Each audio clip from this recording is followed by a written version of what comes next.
saya di budaya, Namo Buddhaya.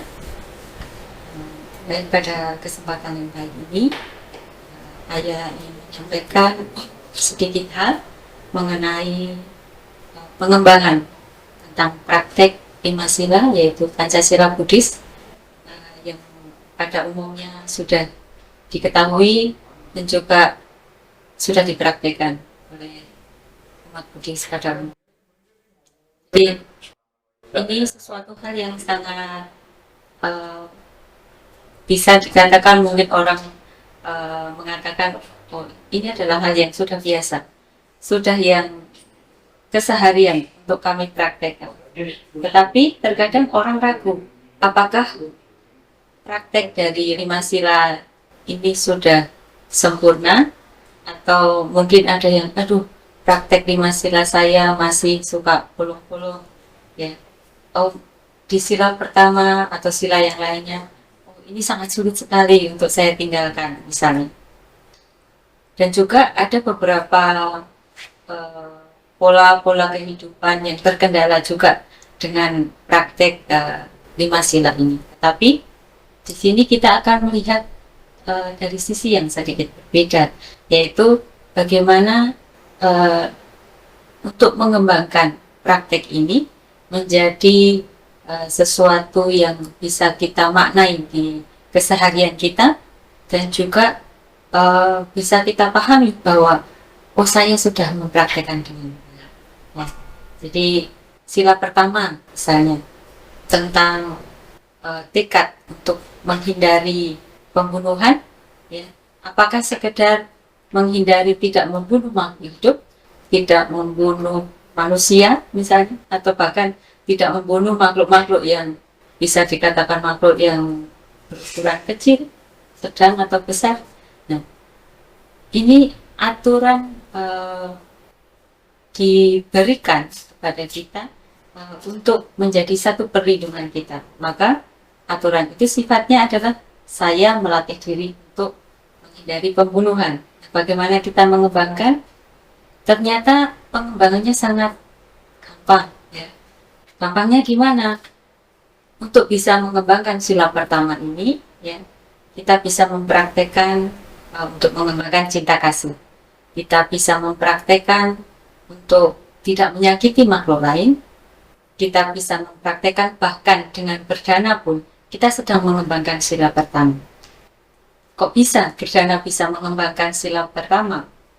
Ketika kita berdana, contohnya, contoh kecilnya, kita berdana memberikan makanan kepada orang lain, memberikan santunan makanan, artinya kita memberikan satu unsur pertolongan kehidupan kepada orang lain, menjaga kehidupan orang lain. Itu artinya kita sedang menjaga praktek sila pertama, ya. Jadi pengembangannya sangat mudah. Kemudian sila kedua. Sila kedua, kalau teorinya itu kita menghindari untuk mengambil barang yang bukan milik kita, ya, yang tidak diberikan kepada kita. Nah, tetapi pengembangannya seperti apa? Pengembangannya adalah sama, contohnya, contoh yang sama dengan sila pertama, yaitu dengan berdana. Ketika seseorang itu sedang berdana, dia mengembangkan yang namanya kemurahan hati. Seseorang yang memupuk hidupnya dengan kemurahan hati, maka dia akan menjadi jauh dari pikiran-pikiran untuk memiliki sesuatu yang dimiliki oleh orang lain yang tidak diberikan kepada dirinya, ya. Jadi sila yang berbeda tetapi ternyata bisa dipraktekkan dengan pengembangan yang sama, yaitu mengembangkan praktek dana, kemurahan hati. Itu sila pertama dan sila kedua. Sila yang ketiga itu praktek di mana kita harus hidup bersusila, menghindari hal-hal yang tidak pantas, menghindari hal-hal yang sifatnya asusila. Kalau secara mudah, gampangnya bahasanya, misalnya contohnya seorang berumah tangga, ya, ketika dia sudah berumah tangga, baik suami istri, dia tidak boleh mengganggu pasangan orang lain, ya, itu praktek. Tetapi apa yang harus kita kembangkan dari sila ini? Satu, prakteknya, contohnya, ya, itu adalah kaya bawanya. Kaya bawana itu apa? Kaya bawana itu adalah praktek di mana kita memiliki perilaku atau tindak tanduk yang penuh rasa hormat, kemudian sopan santun, ramah tamah, ya. Kalau untuk bahasa anak-anak ya, bahasa anak-anak itu mungkin kita tidak jahil kepada misalnya lawan jenis, kita tidak jahil kepada teman-teman.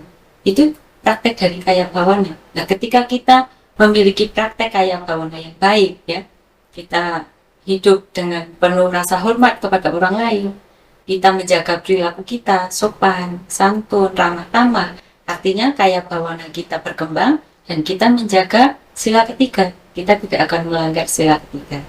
Itu yang ketiga. Kemudian yang keempat itu adalah menghindari perkataan bohong, perkataan yang tidak bermanfaat, perkataan yang isinya omong kosong, perkataan yang bisa menimbulkan hal-hal buruk, ya, yang sifatnya negatif. Nah, ini pengembangannya seperti apa? Pengembangannya adalah dengan sama waca, yaitu kita mengembangkan perkataan-perkataan yang baik. Contohnya, misalnya kita sharing dharma, sharing ilmu, pengetahuan, berbagi pengetahuan dengan orang lain, ya, mengingatkan orang lain dengan kata-kata yang baik, dengan kata-kata yang halus, ya. Ramah tamah juga merupakan praktek dari pengembangan sila ketiga ini, sehingga perkataan kita ketika kita memiliki kebiasaan, memiliki habit yang baik dengan perkataan kita, maka untuk mengatakan hal-hal yang tidak perlu, untuk mengatakan hal-hal yang buruk, itu akan menjadi semakin terkikis, ya. Jadi kita akan selalu menjaga ucapan kita menjadi ucapan yang baik dan juga bermanfaat. Itu yang keempat. Kemudian yang kelima itu adalah penghindarian terhadap minuman keras, ya, atau minuman yang memabukkan. Jadi kenapa sila kelima itu hanya menjelaskan tentang minuman keras atau sesuatu yang memabukkan, yang melemahkan pikiran? Karena memang pada saat itu di India, orang hidup itu mau senang mau susah itu selalu ada minuman keras untuk dikonsumsi. Apalagi mereka identik dengan pesta, itu harus selalu ada minuman keras. Ketika seseorang itu sudah mengkonsumsi minuman keras, maka pintu-pintu kejahatan yang lain itu akan menjadi semakin mudah terbuka. Karena orang yang meminum minuman keras, ya, ini menurut sejarahnya, mereka yang meminum minuman keras, mereka akan lupa, kesadarannya akan melemah, dan mereka akan melakukan tindakan-tindakan seperti pelanggaran tadi, sila ketiga, asusila. Itu banyak sekali dulu di India dilakukan pelanggaran itu karena mengkonsumsi minuman keras. Kemudian sila pertama juga bisa dalam kondisi kesadaran yang lemah, kemudian muncul keinginan jahat, marah, maka orang akan cenderung mudah untuk melakukan hal-hal yang ekstrim, seperti melakukan pembunuhan, pencurian, dan juga pelanggaran sila-sila yang lainnya. Maka untuk pengembangannya seperti apa? Pengembangannya sila kelima adalah kita harus mulai hidup sehat.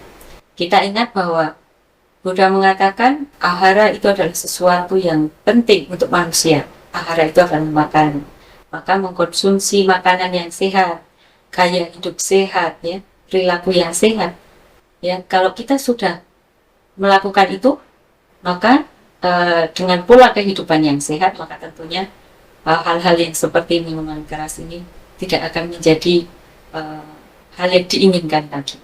Jadi itu praktek dari 5 sila yang harus dikembangkan. Tidak hanya dijadikan sebagai tekad semata, diulang setiap uposatha, tapi juga dikembangkan dalam kehidupan sehari-hari sehingga praktek ini menjadi sempurna dan juga memberikan manfaat kebahagiaan bagi kita semua. Jadi itu yang saya sampaikan mengenai sila dan pengembangannya. Semoga kita semua akan semakin sempurna dalam praktek sila dan kita semua akan mendapatkan manfaat kebahagiaan. Demikian Sabisata, Pawantu Sukitata, semoga semua makhluk berbahagia. Namo Sangaya Budaya, Namo Buddhaya.